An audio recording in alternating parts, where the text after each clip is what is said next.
Opinions expressed are those of the program host and guest and not WSTU. WSTU does not endorse any products mentioned. Any reproduction or retransmission of this broadcast is strictly prohibited without written consent of WSTU. The Treasure Coast longest-running local talk radio show is on the air. The Treasure Coast Forum, brought to you by... Get interested, get educated, get involved, and give us a call with your opinions at 220-9788. And here's your host of the Treasure Coast Forum.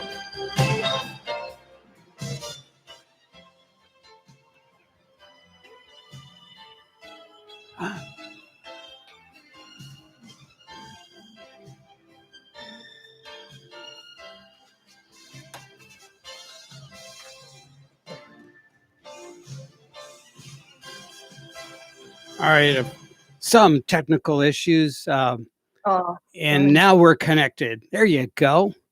All right, so we're on the air? We are on the air. Oh, we didn't have the nice introduction, darn it. But, well welcome back do it to again. WSTU. Oh, I'll do it again. Sure. Fowler, and today I'm joined here with... Ethan May. And Jillian Plymel. All right, we recovered it. Usually there's like a nice little jingle in the beginning, but sadly we missed out at this show. It'll happen next show, folks. Well, we had the jingle, but you didn't hear that because I didn't have the right cord plugged in. So, but Jillian will hear that next week. Yeah, you'll sounds good. You'll grow to love that noise for sure. But well, in fact, you know what? I should play it again because there's a special voice there that she's going to recognize. Opinions Take it away, Frank. Those of the program host and guest and not WSTU. WSTU does not endorse any products mentioned. Any reproduction or retransmission of this broadcast is strictly prohibited without written consent of WSTU. The Treasure Coast longest-running local talk radio show is on the air. The Treasure Coast Forum, brought to you by... Get interested, get educated, get involved, and give us a call with your opinions at 220-9788. And here's your host of the Treasure Coast Forum. Nice. The introduction again. So. All right. Now, Jillian, do you recognize that voice? I do. I know it very well. You want to tell our listeners whose voice that is? That's my father, Sean Plymel. All right. Well done. Well done. Okay. All right. Perhaps maybe a future sponsor for the show. Maybe we'll have to. We'll have to negotiate that. Yeah. See, we can get you a contract. Yeah. All right. I love it. Okay. Well, we've got lots to cover this week. You guys, do we want to start off with the good, the bad, and the ugly, Frank? We can do that. Let me cue up the audio file for you, right, because it's just too good. Right. Okay, here we go. Wait a minute. It's YouTube. That means there's going to be a couple of seconds of nonsense I have to deal with. All right, here we go.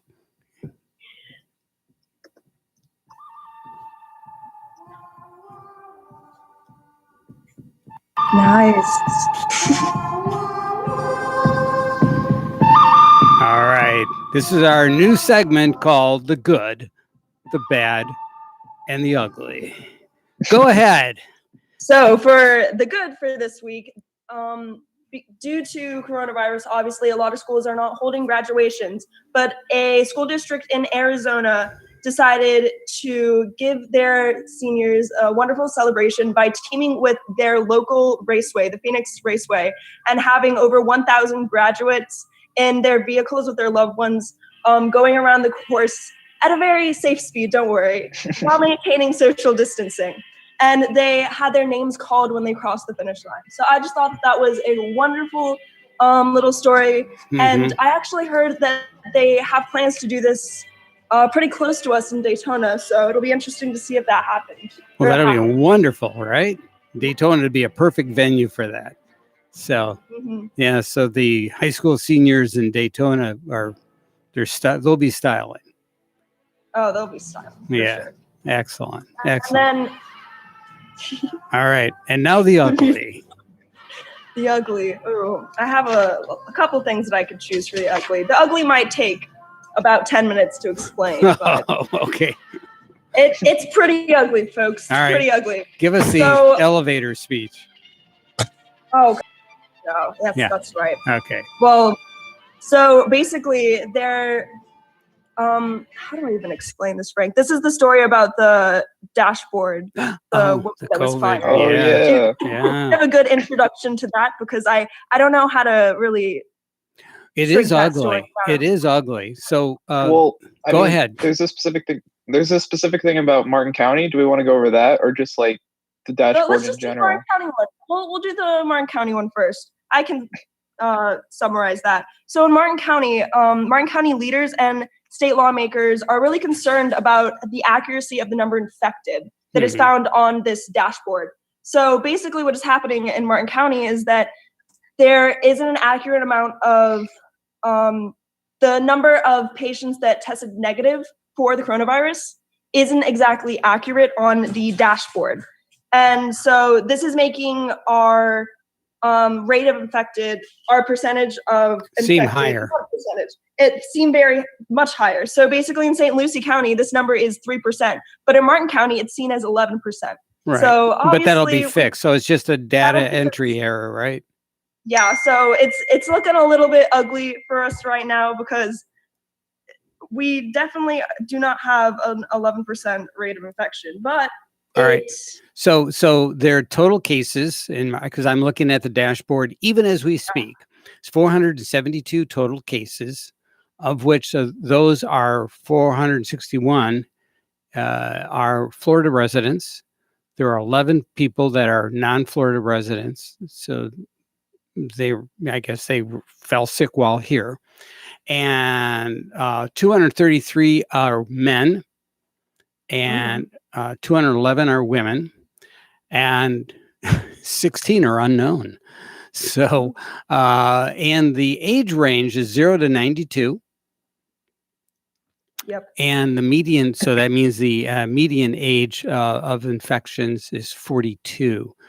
But, and the, yeah, so, and there was and what they're not showing oh, here it is. The hospitalizations right now, we're sitting at 65. And yesterday we had 7 deaths and it went up by 1 today. And that's 2% of all cases. And hospitalization is only 14% of all cases. So. And then also I had seen that they had like taken the dashboard down. Like I wasn't able to Yeah. access it today. Right. Yeah, it was down for a total of 24 hours so that they could fix the number of people that tested negative. Because the problem is they are so quick in putting in the positive results because it is an urgent matter to get people. Yeah. know how many But the people are negative infected, but- results are just as important.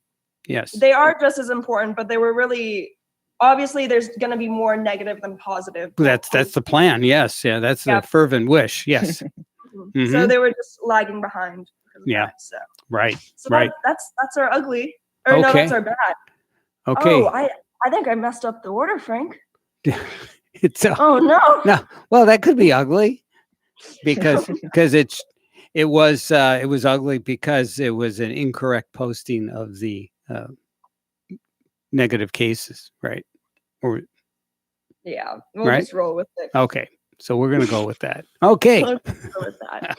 And then we'll just say that the U.S. sending 50 ventilators to Russia is turning ugly because there's a lot of controversial things around it because there's a lot of debate saying that we don't have enough ventilators in the States, and yeah, it's ugly. So, all right. Yeah, there you go. That could qualify as ugly. But Yeah. right now, the president is in Michigan right now at the Ford plant that has converted itself to making respirators. And so you'll probably see some of that on the evening news. Yeah. Hopefully he's wearing a mask this time so that he doesn't. He did bring his mask with him, All right. and he has There his we own presidential mask. And I can only imagine what that would look like. So, but anyways, so that's good. But he does wear it, but when he does make appearances, he generally won't wear it. And Yeah. and Giving that such makes sense. I mean, how could I do radio if I had a mask on, right? It's just Oh, it yeah, I sounds. can't even when I No. go to Publix and they ask me if I want change. I can't even. Nope. Yeah, That's it's the one fault of the mask. I would very, say. very Lack difficult. of Yeah, communication. right. But also relating to the ventilators in Russia, they're going to be sending 150 more later this week. So, or From next week. from here to there. Yes, from here to there. Yes. And it's all part of the humanitarian aid package, which is worth $5.6 million, all to help Moscow. Well, not How not to short help can supply of Moscow. It just ventilators? helps the people. Sorry. Yeah. Come on. But yeah, I mean, Putin is in trouble. I don't know if you have been following the Russian news, but I haven't, no. he is politically he's in trouble. So they What are. did he do wrong this time? Well, imagine this: the reported cases, the actual reported cases, is much different than the real cases. Can you imagine that would happen in Russia? Can't imagine that would happen. Right? I don't know. So apparently the folks there kind of are reading between the lines. Well, we talked about this some weeks ago about there was a crematory in I think Wuhan where That wasn't they had like 5,000 urns that were brought to them on one truck. And yet at that time, none of those urns were even accounted for in their, and there was actually, and I would love to find it again, but there was a YouTube video of a crematory worker complaining to one of her superiors because they were working 24/7 shifts and they could not dispose of the COVID dead cases fast enough. And it was and there was just, I mean, it was just heart-wrenching to, even if you don't understand Chinese, you can hear it in their voice. It was obvious that she was pleading for help because it was just so much, and yet the cases actually reported were significantly less than the actual. So, and what's happening now in China, going back to that, is, they had, opened up China again, and there were a lot of Chinese citizens that were living in Russia, working and living in Russia, right? I'm sure they have some sort of arrangement with the Russian government and, work assistance and things of that sort on different projects. And so these Chinese citizens were repatriated back to China as the virus is getting very bad in Russia. Now China is getting sick again, and it's largely because of the Russian variant of this virus. So, and there is a couple of provinces that are already, I think, I can't think of the name right now, but there was a couple of the northern provinces that have already been closed. So, yeah, they're going through it again. So, wow.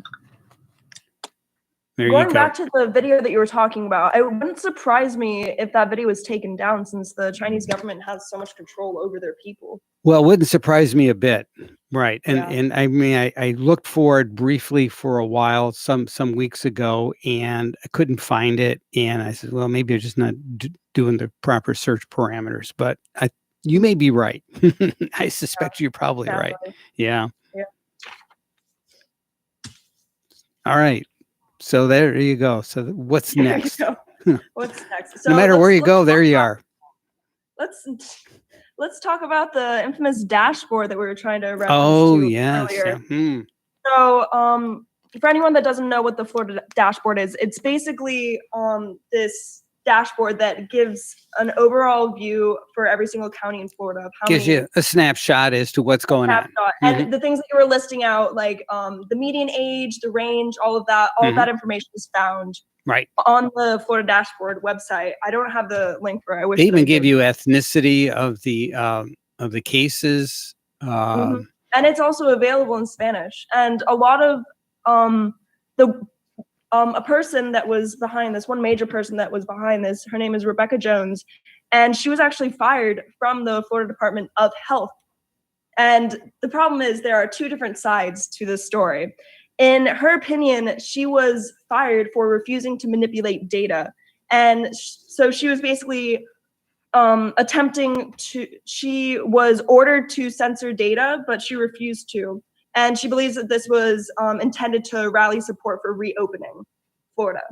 And she was fired because, in her opinion, because of this. Mm-hmm. And it just, and looking at it in this way, it doesn't make sense, because looking into her record as a worker, she never took a day off, even when her parents' house in Mississippi was totally leveled by a tornado. She never took a day off. And she seemed to be a diligent worker, but workers in the Florida Department of Health and the Geographic Information Systems Department, they saw a different side, and they saw that what was it exactly, Frank? What was their side of it that they? Well, so the knock was that actually her area of expertise, the work that she was performing was basically supposed to be data entry. She was not an analyst in any way. So her complaint is one an analyst would make, because analysts create the data points or how to properly post that information. And she was working or complaining about things that were outside of her knowledge base. And because she was strictly a data entry type of work, as I understand it. And so that is the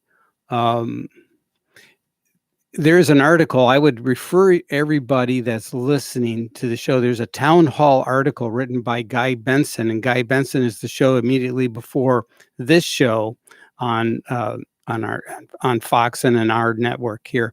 And he begins his article by saying, "We've been comparing and contrasting the policies, results, and the media coverage of New York versus Florida for some time now. For fairly obvious reasons, New York has been the nation's worst coronavirus hotspot for months, while Florida received a disproportionate share of negative media coverage for its handling of the virus, even though it seemed to be working quite well. As of this writing, the Empire State has suffered approximately, 23,000 COVID death cases, while Florida's death toll is approximately 1/10 of that number. Despite the latter state having 2 million more residents than the former."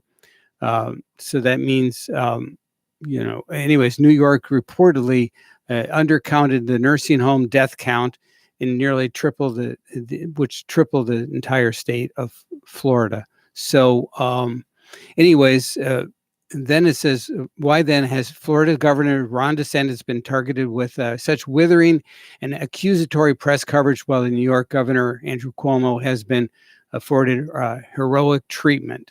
This only recently started to face some heat for the objectively bad decisions and tragic results over which he presided. And he's referring to the Governor Cuomo. And then you get down to the bottom of the article, and he just does a passing comment. He also does an interesting comment about the Governor Brian Kemp from Georgia. Today marks the lowest number of COVID-19 positive patients hospitalized in Georgia at 986. That's down 34% since May 1st. And these numbers are encouraging, but obviously they must remain vigilant, they go on to say. And then this is where it gets kind of interesting. It's just a brief reference to what we were talking about. It says, "I leave you with this justifiably frustrated answer from DeSantis on a thin, sketchy charge about supposed data suppression." So that is way. Now, to be fair, as well, because Guy Benson's not in the tank for anybody. He is like a dog with a bone. he gets his teeth into something, he will peel the layers and find out what's inside. And if he tells you it's a thin accusation with no supporting data, Mhm. there's probably some justification, for you to believe his analysis. So Yeah. that's his analysis, and it's probably well placed. The governor, seemed to be pretty aggressive in his response when the accusatory tone from this worker, and he was very firm about his belief about that this particular worker really did not have the chops to say what they were saying, that was outside of their work assignment. Yeah. Okay. So, Well, one thing that I did not respect the Florida governor bringing up is that he went out and basically exposed Rebecca Jones of having previous stalking charges. And I just thought that was a pretty out of line and almost childish thing to bring up. Yeah, I suppose. Again, he was very frustrated. This is probably just stuff that he became aware of, and and obviously you mentioned that only because you want to discredit the person who's making an accusation against you and say, well, wait a minute, this is a person that really has no standing, in this area. First of all, the work that she was actually brought in from a different department to do this work. This is not actually in her assignment, her normal assigned working area. So that was one aspect that the governor mentioned. And the other aspect was, okay, yeah, he did bring up, her history, but that, I think, largely, he used to be a prosecutor for the Navy. And so I think he was speaking more as a lawyer prosecutor as they approached the jury, and I suspect that was kind of, the lawyer in him coming out. But I'm not making excuses, but I fully understand the frustration when you have somebody that works, in a department underneath your responsibility that says things that you feel are reckless or not properly grounded.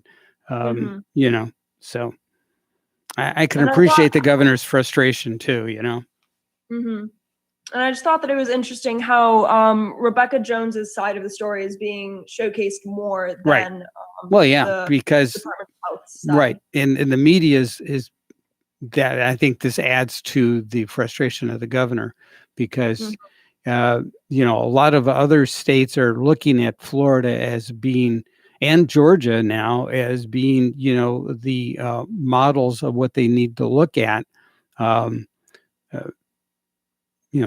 Philadelphia has done just an awful job, and they have rural areas that have 0 to no cases, very few cases at all. And they do have some, pockets of specific areas.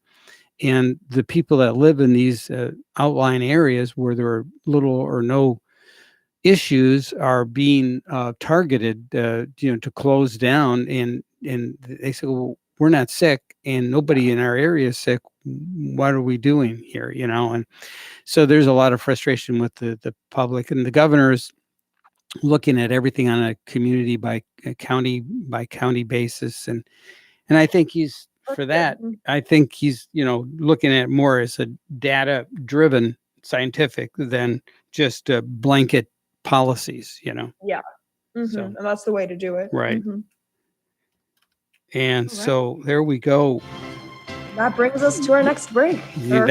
Our first break. So before we go to break, do you want to disconnect the Zoom and then reconnect at the other side of this break? Yep. Or unless you got the full hour. No, I don't have the full hour. Okay, so yeah. So let's disconnect and we'll reconnect. Okay, thank you.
Ethan, that's your cue, bud.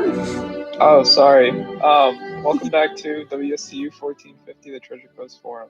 Yeah, that's a new one, Frank. What was that all about? All right, this is the music that would play during the graduation ceremonies.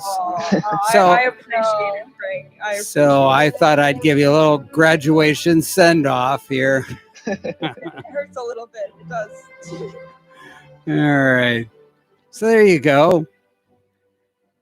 Why not, right? I pulled that up in the last 40 seconds. I want you to know. I feel pretty good about that. All right. Very good. So what do you think? I mean, I like the audio clip, but let's get to the news. Okay. All right. All right. Very good. So, many of you might already know that Trump is threatening to stop funding for the World Health Organization. Mm-hmm. Well, yeah, that's it. Just kidding. Sorry. All right. But for those of you who don't really know anything about the World Health Organization. Who?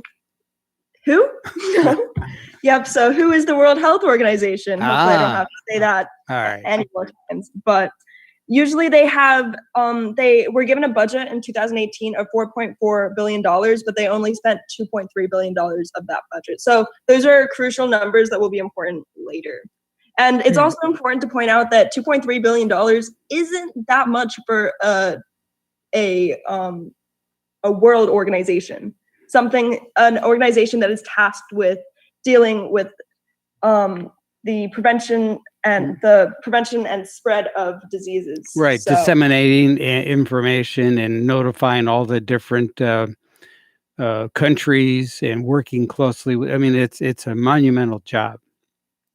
But they really do not get that much funding. But Mhm. despite that, Trump is threatening to stop funding and leave the organization mainly because of the misinformation that the World Health Organization. Right, they're supposed to be out. neutral. Yeah, they are supposed to be neutral, but it seemed that they were quite biased, at least in the very beginning of the coronavirus pandemic. Mhm. Basically, what happened is they misinformed people of the severity of the virus around the Chinese New Year. And for those of you who don't know what the Chinese New Year is, it's an infamous holiday in China where family members travel to visit each other and you go out and shop and buy gifts and such. So it's a very huge and bustling economic holiday. It's like for China. Thanksgiving and Christmas all rolled into Yeah. one. Yes. Mhm. Exactly. Yep. Mhm. So that is one of the biggest holidays that people go out and just interact with other people. So the timing of the coronavirus with the Chinese New Year was Couldn't have very, been very worse. bad timing. Yes. And it didn't help that the World Health Organization didn't correctly assess the severity of the disease. They were saying on January 14th that preliminary investigations conducted by the Chinese authorities have found that no clear evidence of human-to-human transmission of the novel COVID-19 virus exists. So basically, on January 14th, they were saying that human-to-human transmission is potentially not even plausible. But just 6 days later, it was confirmed by Chinese officials that it can spread among humans. And then 1 week later, the World Health Organization declared it a health emergency. So Right. 2-week basically- turnaround. Yeah. yeah, the problem was that they were getting their information from China, and the Chinese authorities were hiding information quite blatantly. Mhm. And so this severely impacted the amount of people that were infected. Because of this, if we had reacted to the virus 1 week earlier well, in the grand scheme of things, even here in the States, by initiating a stay-at-home policy and quarantine, if we had reacted 1 week earlier, there would be 66% less cases. And then if we had reacted 2 weeks earlier, there would be 86% less cases, supposedly. And then 3 weeks earlier, there would be 95% cases. I don't know how true those statistics are, but I found them from the University of Southampton. So if you want to fact check me on that, go All ahead. right. Okay. But basically, Trump and a lot of other Americans and also other countries are disappointed in the way that the World Health Organization reacted to this pandemic. They were And slow to react. Yes. Mhm. they were extremely, extremely slow to react. And it's it's clear that the World Health Organization was siding more towards China, as they said, I believe, just around the January 20th, the general director of the World Health Organization praised China for quote unquote setting a new standard for outbreak response. And clearly that standard was not good enough given the current circumstances that we're in right now. So Right.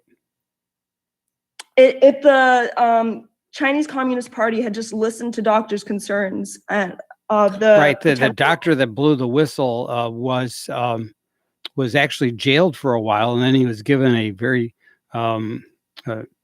difficult high honored status. He was given a very difficult job and worked, and he was given all these difficult cases, and he ended up dying from the virus. But after his death, he was honored, which is odd how they totally switched Right. perspective of him. Yeah. But basically, it seems like the World Health Organization was working with China and believing the misleading numbers that China was given out, and this had devastating impacts for the rest of the world. Yeah, I'll say. Yeah. For sure. And I also found exactly who funds the World Health Organization and how it is funded. Mhm. So the biggest contributor is the United States, who spends, how much do they spend? Hold up. I can't find it now. Yeah, I'd like to know, like, what percentage of the World Health Organization is funded by the U.S. I'm going to screen share it right now, and I will show you. Okay, for our listeners at home, you can't screen share, but we're going to give you the audio. We'll give you the audio. Nice commentary. Yeah. But Ooh. And also, this is how it's distributed up by each continent, which I found was really, really interesting. Since the United States is paying the most, yet they're technically receiving like the least amount of like money from it, basically. But so basically, first it's the United States, then it's the Bill and Melinda Gates Foundation, then it's the United Kingdom, then Germany, and all the way down towards the bottom of the list is China, which has barely a fraction of what the United States pays. That's interesting that Bill Gates pays more than the United Kingdom. Yeah, well, Bill Gates does have a lot of money, but I'm just shocked that all these countries don't pay more, since it seems like it's such an essential thing that we should have. Like, I feel as though the World Health Organization didn't have enough like infrastructure almost to handle this pandemic. Or they're just slow. Yeah, or whatever infrastructure they did have. Obviously, they didn't use it wisely, or they weren't.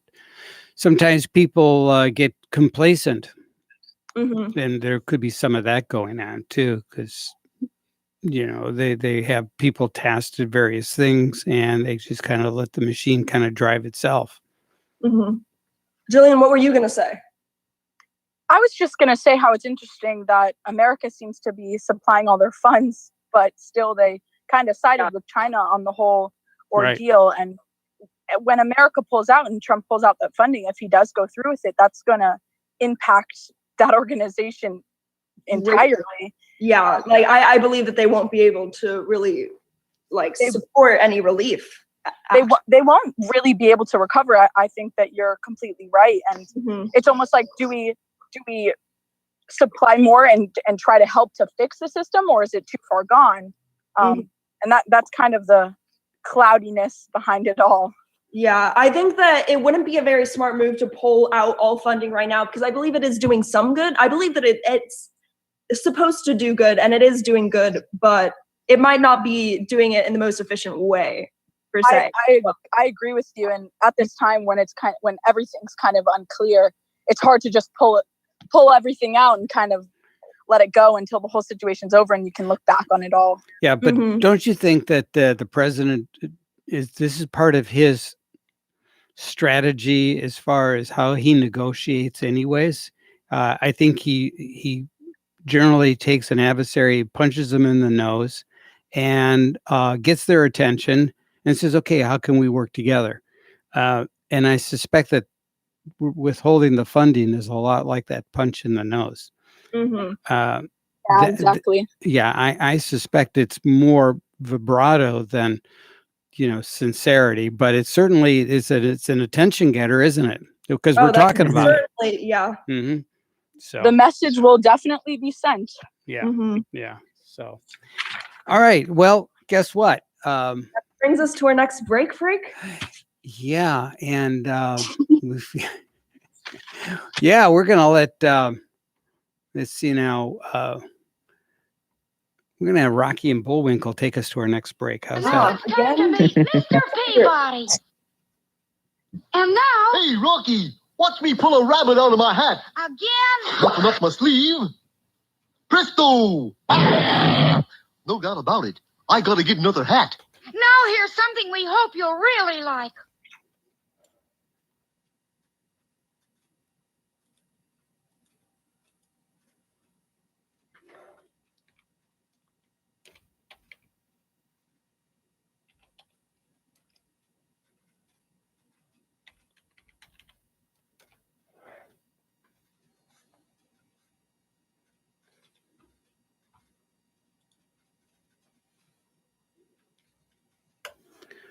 One minute, 45 seconds.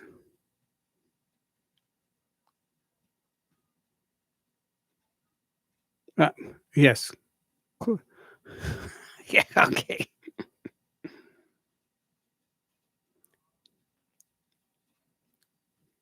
It's there. Yes.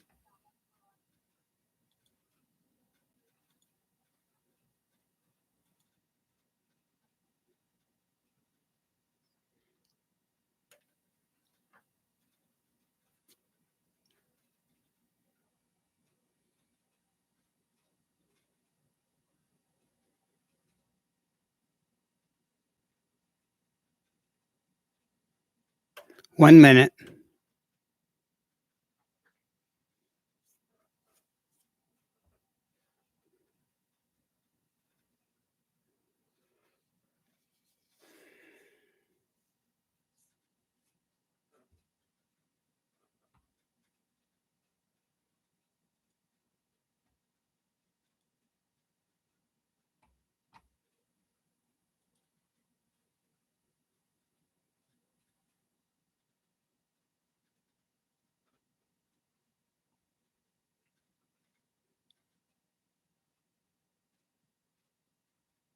Twenty seconds.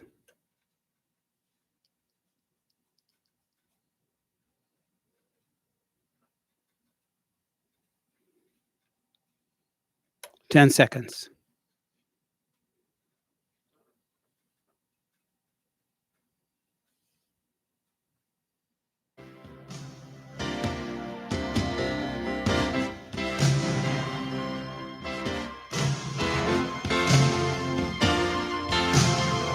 All right, take it away, kids.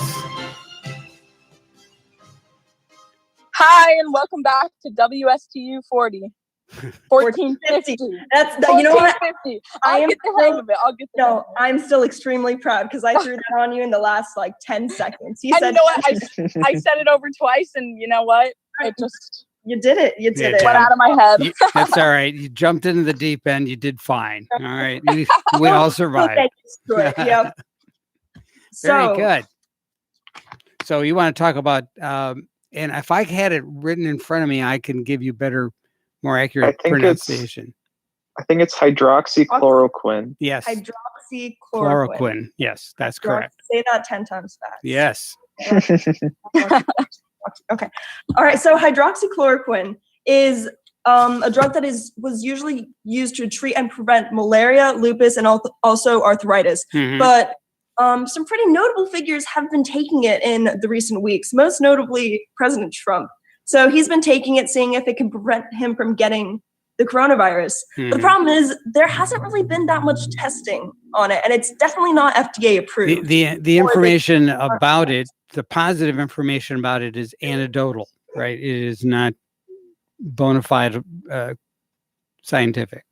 Mhm. There's been some cases where the doctors that administered it, which created this anecdotal evidence, they gave this hydroxychloroquine to patients because they felt their patients were behaving very similar to patients that were suffering from malaria. So we'll try this. It's a 70-year-old drug. It's pretty well tolerated. It's pretty well known in the medical community. Let's give that a try. And it actually performed. And how that actually happened was there was a floor in China where they were treating cases, and the patients that were already on that particular medication for malaria or similar illnesses that were on this particular medication showed a really high resistance to getting the virus. And that's what perked up the president's ears. He goes, well, maybe, again, this is anecdotal. It has to be tested so many different ways. But the physicians that were working in this particular hospital started talking amongst themselves, and they found that to be rather interesting. And then a paper got published, and voila. But it's certainly not a proven, but it's, again, anecdotal. It's kind of interesting. And the president jumped on it.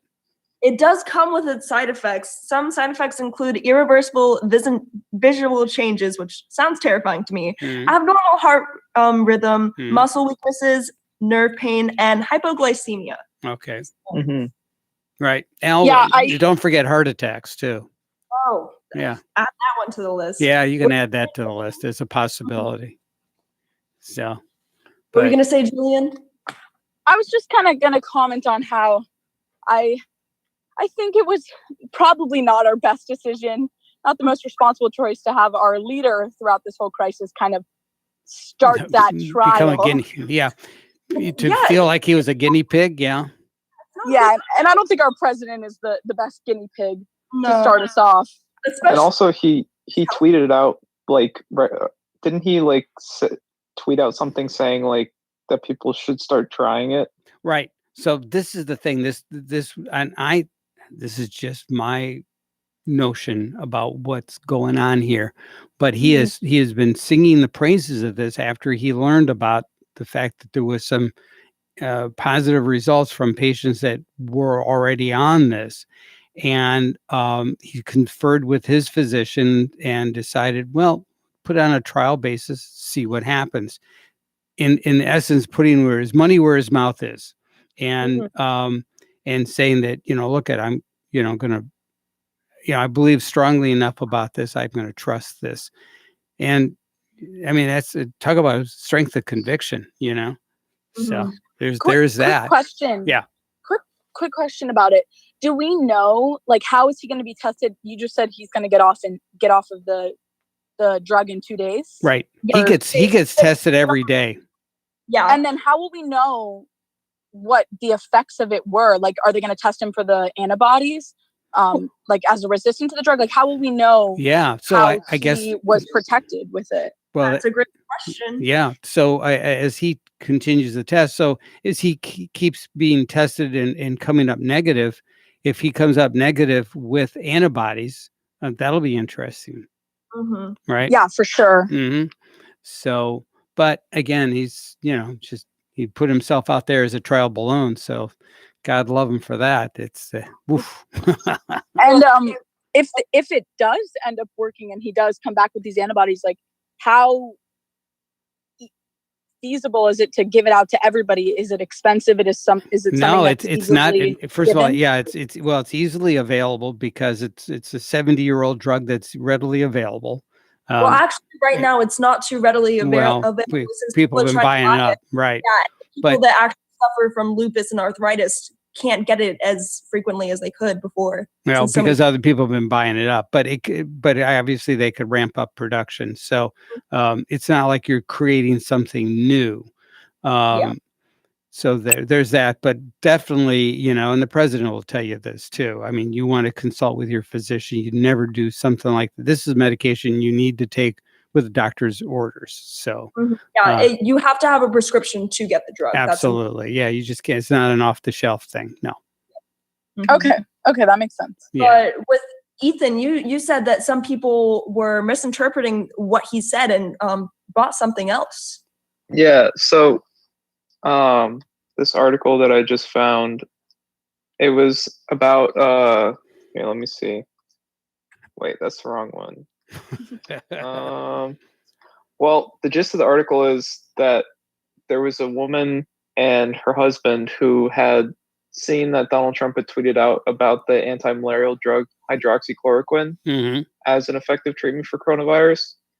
And she and her husband had found that a fish tank cleaner that they had like contained hydroxychloroquine in it. Oh, this So is they cool. decided to Oh my to god. just take it upon themselves to eat 4 teaspoons Oh. of fish tank cleaner Oh. mixed with soda water, Oh. and it put her in the ICU, and it unfortunately killed her husband. Oh my goodness. And it's just like, Yeah. and that's the kind of thing, like, I don't know how responsible it was to like tweet out like hydroxychloroquine Oh, instead of like maybe greenlighting a medical trial with it like a bit more discreetly, because I feel like that encourages that kind of behavior from some people, like, oh, this contains that drug that the president was talking about, so let's try it. Well, yeah, there's that whole Darwinian theory too about that. Yeah. So, it comes And into like play. even the police are looking into a possible homicide investigation because it was her husband that died, and he had a history of in the article it said that they had some marital issues. Yeah. So they're even looking into that. Wow. Interesting. Fish cleaner. Yucky. Wow. Yeah. Wow. That should have been our bad topic of the Wow, day. that definitely qualifies as the bad, right? So We'll make up for it we'll next we'll time. polish it up a little bit for next week. So There we when we come up with the good, the bad, and the ugly. There we go. I love it. That's great. Good. Well, so what do you think, Miss Plimal? Is this something you're going to enjoy joining us every week? I think he got me hooked. I'm All really right. excited. All right. Very good. Maybe we can even have your dad as a guest one day. Oh man, he'll jump on that one. Oh, yeah. Oh, yeah. Sounds great. Well, I'll look forward to that and look forward to talking to you all next week right here on Treasure Coast Forum. And we thank you all for listening, and we look forward to seeing and listening to all of you. So please call in too if you ever have any questions during our show at 220-9788. We're going to sign off for now, but we'll look forward to seeing you all next week right here.